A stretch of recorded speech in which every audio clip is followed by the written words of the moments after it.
Vision വാർത്തകളിലേക്ക് സ്വാഗതം. പ്രധാന വാർത്തകൾ.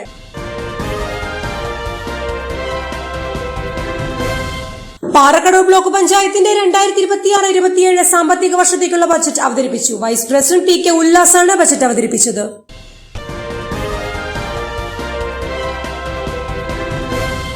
കേരള സംഗീത നാടക അക്കാദമി അവാർഡ് ജേതാവ് സൈനൻ കെടാമംഗലത്തെ ആദരിച്ച് ജന്മനാട്.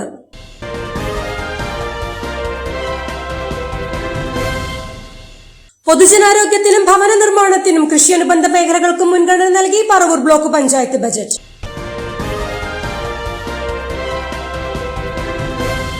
വാർത്തകൾ വിശദമായി. തരിശു നെൽകൃഷിക്കും പാർപ്പിട മേഖലയ്ക്കും സ്വയം സംരംഭങ്ങൾക്കും മുൻഗണന നൽകി Alangad block panchayat budget. Vice president Ambili Sajeevan budget അവതരിപ്പിച്ചു. തരിശു നെൽകൃഷിക്കും പാർപ്പിട മേഖലയ്ക്കും സ്വയം സംരംഭങ്ങൾക്കും ഊന്നൽ നൽകിയും ക്ഷീരമേഖല സ്വയം പര്യാപ്തമാക്കുവാനും ആരോഗ്യമേഖലയിൽ സേവനങ്ങൾ മെച്ചപ്പെടുത്തിയും വയോജനങ്ങൾ, പാലിയേറ്റീവ് രോഗികൾ, വനിതകൾ, കുട്ടികൾ എന്നിവരുടെ ഉന്നമനവും ബജറ്റ് ലക്ഷ്യമിടുന്നു. ഇന്ത്യൻ ഭരണഘടനയുടെ പ്രാധാന്യവും മഹത്വവും പുതുതലമുറയിലേക്ക് എത്തിക്കുന്നതിനായി ഭരണഘടനാ വിജ്ഞാന വ്യാപനം എന്ന പദ്ധതി സ്കൂൾ തലത്തിലും എല്ലാ കുടുംബങ്ങളിലും എത്തിക്കുന്നതിനുള്ള പദ്ധതിക്കായി 6 ലക്ഷം രൂപ ബഡ്ജറ്റിൽ വകയിരുത്തിയിട്ടുണ്ട്. 12,05,84,000 രൂപ ആകെ വരവും 11,100,89,935 രൂപ ചെലവും 14,94,965 രൂപ നീക്കി ബാക്കിയുമുള്ളതാണ് ബജറ്റ്. ദേശീയ ഗ്രാമീണ തൊഴിലുറപ്പ് പദ്ധതി 4 ഗ്രാമപഞ്ചായത്തുകളിലായി 2025-26 സാമ്പത്തിക വർഷങ്ങളിൽ നാളിതുവരെ 1,91,651 പ്രവൃത്തി ദിനങ്ങൾ നൽകിയിട്ടുണ്ട്. തൊഴിൽ ചെയ്യുന്ന 2,660 കുടുംബങ്ങൾക്ക് ശരാശരി 73 തൊഴിൽ ദിനങ്ങൾ നൽകിയിട്ടുണ്ട്. 932 കുടുംബങ്ങൾക്ക് 100 തൊഴിൽ ദിനങ്ങൾ നൽകുന്നതിന് സാധിച്ചിട്ടുണ്ട്. നടപ്പ് സാമ്പത്തിക വർഷം 16 കോടി രൂപയുള്ള ലേബർ ബഡ്ജറ്റാണ് അംഗീകരിച്ചത്. ഇതിൽ 8,71,00,000 രൂപ ചെലവഴിച്ചു. 7,07,000 രൂപ ലേബർ ഇനത്തിലും 81,10,000 രൂപ മെറ്റീരിയൽ തുകയിലും ചെലവായി. പഞ്ചായത്ത് ഹാളിൽ നടന്ന ബജറ്റ് യോഗത്തിൽ പ്രസിഡന്റ് സെബാസ്റ്റ്യൻ വേബുകാട് അധ്യക്ഷത വഹിച്ചു. സ്ഥിരം സമിതി അധ്യക്ഷന്മാരായ PA Ahammed Kabeer, VG Jayakumar, Lissy Jose Maliyekkal, Alangad panchayat president Viji Jolly, Karimalal panchayat president TA Mujeeb, Varappuzha panchayat president Viju Chullikkad, panchayat secretary PS Sreekanth, block panchayat അംഗങ്ങൾ, മാധ്യമ പ്രവർത്തകർ, ജീവനക്കാർ തുടങ്ങിയവർ പങ്കെടുത്തു.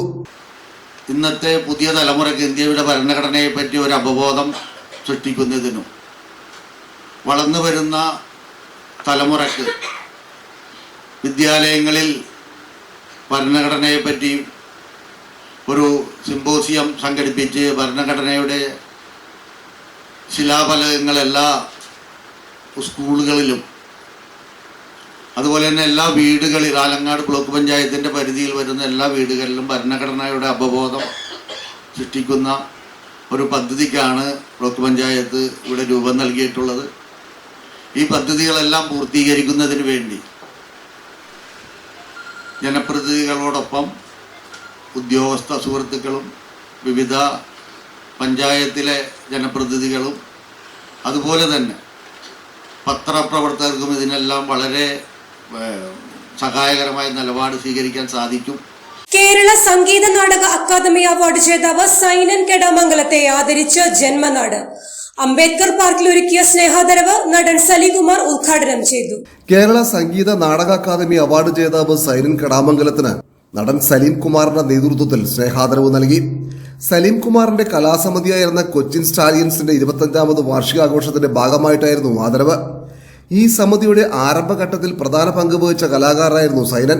സ്റ്റാലിയൻസിലൂടെ വളർന്നു വന്ന കലാകാരന്മാരായ രമേഷ് പിഷാരടി, രാജേഷ് പറവൂർ, സുധീർ പറവൂർ, താജ് പത്തനംതിട്ട, അനിൽ ഇളവുംതിട്ട എന്നിവരെല്ലാം ഓർമ്മകൾ പങ്കുവയ്ക്കാനായി എത്തിയിരുന്നു.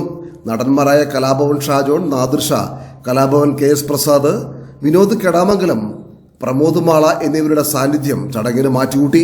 നടൻ സലീം കുമാർ ഉദ്ഘാടനം നിർവഹിച്ചു. നഗരസഭാ ചെയർമാൻ രമേഷ് ടി കുറുപ്പ് അധ്യക്ഷത വഹിച്ചു. നഗരസഭാ പ്രതിപക്ഷ നേതാവ് KC Rajeev, ward councillor Beena Sasidharan തുടങ്ങിയവർ ചടങ്ങിൽ സംബന്ധിച്ചു. 25 വർഷങ്ങൾക്ക് മുമ്പ് ഞങ്ങൾ രൂപീകരിച്ച കൊച്ചിൻ സ്റ്റാലിയൻസ് എന്ന ട്രൂപ്പ് അതിൻ്റെ സിൽവർ ജൂബിലി ആഘോഷിക്കുകയാണ്. ഇതിങ്ങനെയൊക്കെ ആവും എന്ന് ഞാൻ കരുതിയതല്ല. അതിനെ 2 പേരോട് ഞാൻ 3 പേരോട് ഞാൻ കടപ്പെട്ടിരിക്കുന്നു. ഒന്ന് പിഷാരടി, മറ്റൊന്ന് വിനോദ് കടാമംഗലം, മറ്റൊന്ന് രമേഷ് കുറുപ്പ്. രമേഷ് കുറുപ്പിനോടാണ് ആദ്യം പറഞ്ഞത്, ഇങ്ങനെ സൈനൻ കടാമംഗലത്തിൻ്റെ അവാർഡ് കിട്ടിയിട്ടുണ്ട്, നമുക്കൊരു സ്വീകരണം കൊടുക്കണമെന്ന്. അപ്പോൾ അവരോട് മുനിസിപ്പാലിറ്റി ഒരു സംയുക്തമായിട്ട് നടത്താം. നമ്മൾ സംയുക്തമാക്കണ്ട, നിങ്ങൾ വേണമെങ്കിൽ ഇവിടെ ഒരു അവാർഡ് കൊടുത്തോ ഞങ്ങളുടെ ഇതിൽ. അപ്പോൾ തന്നെ അവർ വേറൊരു അവാർഡ് വെച്ചു. ഞാൻ അനു വട്ടത്തറ എൻ്റെ വീട്ടിലൊരു ദിവസം വന്നപ്പോൾ ഞാൻ പറഞ്ഞു, ആ സൈനൻ കടാമംഗലത്തിന് ഒരു അവാർഡ് കിട്ടിയിട്ടുണ്ട്, അവനൊരു സ്വീകരണം കൊടുക്കണമെന്ന് പറഞ്ഞു. അപ്പം ഞങ്ങൾക്കും കൊടുക്കണം ഒരു സ്വീകരണം എന്ന് പറഞ്ഞു. അങ്ങനെ അനു വട്ടത്തറ ഒരു സ്വീകരണം കൊടുത്തു. അങ്ങനെ ഇത് മൂന്നാമത്തെ എൻ്റെ കേരളത്തിലിടുന്ന 3ാമത്തെ സ്വീകരണമാണ്.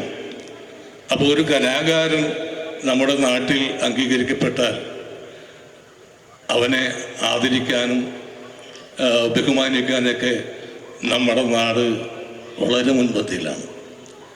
എനിക്ക് തന്നെ 500 സ്വീകരണമോ നാഷണൽ അവാർഡ് കിട്ടിയിട്ട് ലഭിച്ചത്. 5 വർഷത്തോളം എനിക്ക് യാതൊരു പണിക്കും പോകാണ്ട് ഇത് തന്നെ വാങ്ങിക്കാനുള്ള മാത്രമായിരുന്നു എൻ്റെ അവസ്ഥ. അവസാനം ഞാൻ പത്രത്തിലൂടെ പറഞ്ഞു, ഇനി ഞാൻ സ്വീകരണത്തിനില്ല. അതേപോലെ സൈനോടും പറഞ്ഞു, ഇത് പെട്ടെന്ന് അവസാനിപ്പിച്ചു, അല്ലെങ്കിൽ പണിക്ക് പോകാൻ പറ്റൂല. പാറക്കടവ് ബ്ലോക്ക് പഞ്ചായത്തിന്റെ 2026-27 സാമ്പത്തിക വർഷത്തേക്കുള്ള ബജറ്റ് അവതരിപ്പിച്ചു. വൈസ് പ്രസിഡന്റ് പി കെ ഉല്ലാസാണ് ബജറ്റ് അവതരിപ്പിച്ചത്. പാറക്കടവ് ബ്ലോക്ക് പഞ്ചായത്തിൽ സമ്പൂർണ്ണ ഭവന പദ്ധതിക്കും കാർഷിക, ആരോഗ്യ, ഗ്രാമീണ മേഖലയിലെ വികസനങ്ങൾക്കും പ്രത്യേക പരിഗണന നൽകി 15.67 കോടി രൂപ വരവും 12.32 കോടി ചെലവും 3.35 കോടി നീക്കിയിരിപ്പും പ്രതീക്ഷിക്കുന്ന വാർഷിക ബജറ്റാണ് panchayat vice president P K Ullasan അവതരിപ്പിച്ചത്. ബ്ലോക്ക് പഞ്ചായത്ത് പ്രസിഡന്റ് സെബ മുഹമ്മദ് അലി അധ്യക്ഷത വഹിച്ചു. ഗ്രാമപഞ്ചായത്ത് പ്രസിഡന്റുമാരായ പ്രസന്ന രാധാകൃഷ്ണൻ, പ്രിൻസി ഡേവിസ്, ജെസ്സി ജോർജ്, ജെർലി കപ്രശ്ശേരി, ആശ രഘുനാഥ്, ഗീതാകൃഷ്ണൻ, ജില്ലാ പഞ്ചായത്ത് അംഗങ്ങളായ ഷൈജോ പറമ്പി, ശ്രീദേവി മധു, ബ്ലോക്ക് പഞ്ചായത്ത് സ്ഥിരം സമിതി അംഗങ്ങളായ Smitha Joy, T A Chandran, Darly Jimon, block panchayat അംഗങ്ങളായ Sunil J Arakkilan, M A Sageer, Noushad Parappuram, Raji ആനണി, Noufila Shameer, Jiji Simon, Ambili Ashokan, E S Narayanan, Parvathi, block panchayat ആസൂത്രണ സമിതി അധ്യക്ഷൻ Jimon Kayyala, block panchayat secretary M S Manoj തുടങ്ങിയവർ സംസാരിച്ചു. പദ്ധതി വിഹിതത്തെ മാത്രം അടിസ്ഥാനപ്പെടുത്തി നമ്മുടെ വികസന പദ്ധതിയും വാർഷിക ബജറ്റും തയ്യാറാക്കിയാൽ അതൊരു അപൂർണ ബജറ്റായിരിക്കും എന്നതിനാൽ കേന്ദ്ര സംസ്ഥാന ആവിഷ്കൃത പദ്ധതികളിൽ നിന്നും ലഭ്യമാകുന്ന തുകയും ഗ്രാമ ജില്ലാ പഞ്ചായത്തുകളിൽ നിന്ന് സമാഹരിക്കാൻ കഴിയുന്ന പണവും സംയോജിപ്പിച്ച് സമഗ്രവും സമ്പൂർണവുമായ ഒരു ബജറ്റാണ് തയ്യാറാക്കാൻ ശ്രമിച്ചിട്ടുള്ളത്. ബ്ലോക്ക് പഞ്ചായത്ത് പരിധിയിലുള്ള എല്ലാവർക്കും സുരക്ഷിതമായ, കെട്ടുറപ്പുള്ളതുമായ ഭവനം എന്ന സമ്പൂർണ്ണ ഭവന നിർമ്മാണത്തിന് ഈ ബജറ്റിൽ വലിയ പ്രാധാന്യം നൽകുന്നു. കൃഷിക്ക് വളരെ പ്രാധാന്യമുള്ള ഒരു മേഖലയാണ് നമ്മുടേത്. എന്നതിനാൽ കാർഷിക വികസനത്തിന് ഊന്നൽ നൽകുന്നതോടൊപ്പം ആരോഗ്യ, വിദ്യാഭ്യാസ മേഖലകൾക്കും ഗ്രാമീണ മേഖലയിലെ അടിസ്ഥാന സൗകര്യ വികസനത്തിനും പ്രത്യേക പരിഗണന നൽകിക്കൊണ്ടുമാണ് ഈ ബജറ്റ് തയ്യാറാക്കിയിട്ടുള്ളത്. നമ്മൾ ഭരണത്തിൽ ഏറിയതിനു ശേഷം നമ്മൾ 25-26 പദ്ധതികളുടെ അവലോകനങ്ങളും പദ്ധതി റിവിഷനുകളും എല്ലാം പൂർത്തിയാക്കി നമ്മൾ 26-27 വാർഷിക പദ്ധതിയിലേക്ക് കടക്കുമ്പോൾ ആസൂത്രണ സമിതി കൂടുകയും പുനഃസംഘടിപ്പിക്കുകയും അത് കൂടുകയും അതിനുശേഷം നമ്മൾ വർക്കിംഗ് ഗ്രൂപ്പുകൾ കൂടുകയും ഗ്രാമസഭകൾ കൂടുകയും വികസന സെമിനാർ നടത്തുകയും കരട് പദ്ധതി അംഗീകരിക്കുകയും ചെയ്തു. അതിനുശേഷം നമ്മൾ ഇപ്പോൾ അന്തിമ പദ്ധതി അംഗീകാരത്തിലേക്ക് ഇന്നലെ ഇപ്പോൾ സബ്മിറ്റ് ചെയ്തു കഴിഞ്ഞു. ഇതോടെ വാർത്താ ബുള്ളറ്റിൻ സമാപിക്കുന്നു. വീണ്ടും നാളെ ഇതേ സമയം LG വിഷനിൽ. നമസ്കാരം.